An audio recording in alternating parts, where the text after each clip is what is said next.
Africans, let's open our eyes. The battle for our continent's future is not just fought through guns and sanctions. It is waged through deception, manipulation, and the betrayal of our own. Today, we expose the cruelest tactic of neocolonialism, the use of African faces to destroy African dreams. The latest target is no other than Captain Ibrahim Traore of Burkinafaso.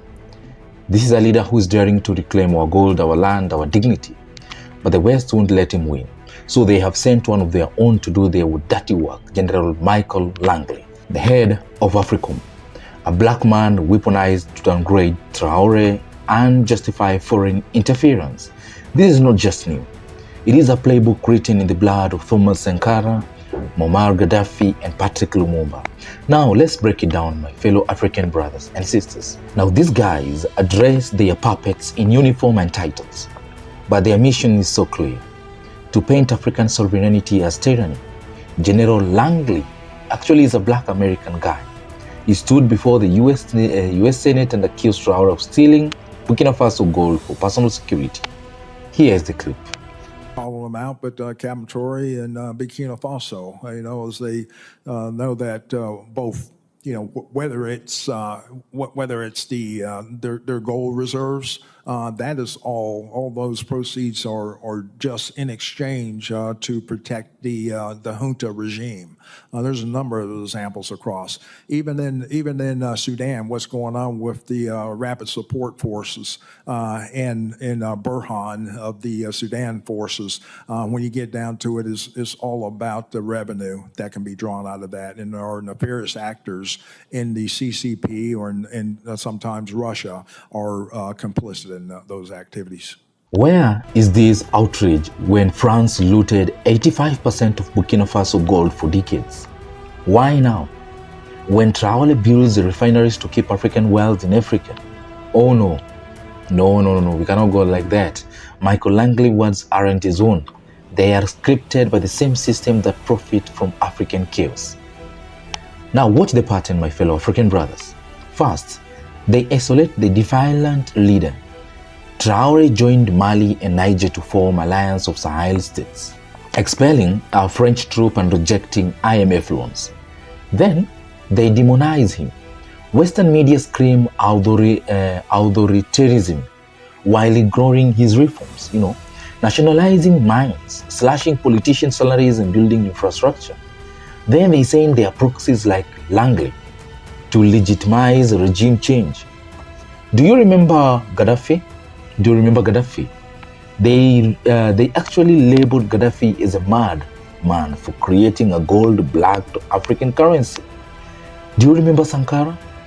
He was murdered after rejecting colonial debt. Actually, Traore is walking the same path, and Langley accusations are the first bullets. AFRICOM actually claims it fights terrorism. Yet since its creation, Jihad's violence in the Sahel has skyrocketed. The real threat to them leaders like Traore, who cut ties with the West. Even Langley warns of the Chinese influence. By China, we can see that they are building roads. But the United States build bases in Africa. Burkina Faso gold reserves are now target, not because Traore is corrupt, but because he refuses to let corporations like Wanga Group or Western Bank control them. Most of you who are young like me, we were born into this system. But that's not what can allow Burkina to thrive. Because in this situation, there are only two cases. Either we accept to fight, or we remain slaves forever. I told you once, there are those who are slaves in their minds. They can only serve their master. And those people try every time to manipulate you. You must advise each other.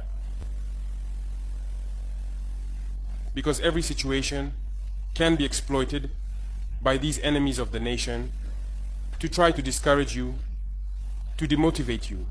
Now we should ask ourselves, who truly misuses resources? The leader investing in his people, or a general shilling for a command that's never served even a single African village? The game is psychological. They want us to distract our heroes and beg for colonial masters. But Africa is waking up. That is what they are forgetting. When Langley spoke, Burkinafaso and African-blooded social media, we stand with Traore. The Economic Freedom Fighters, EFF, in South Africa condemn AFRICOM lies. Our weapon is unity.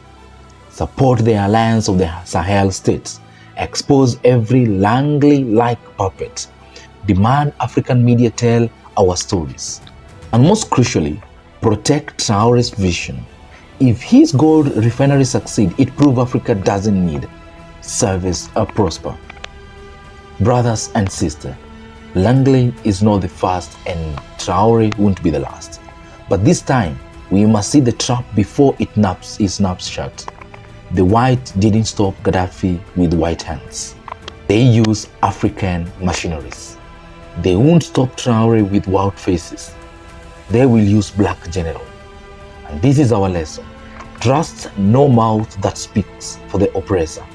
No matter its color, the enemy wear many masks. Peel them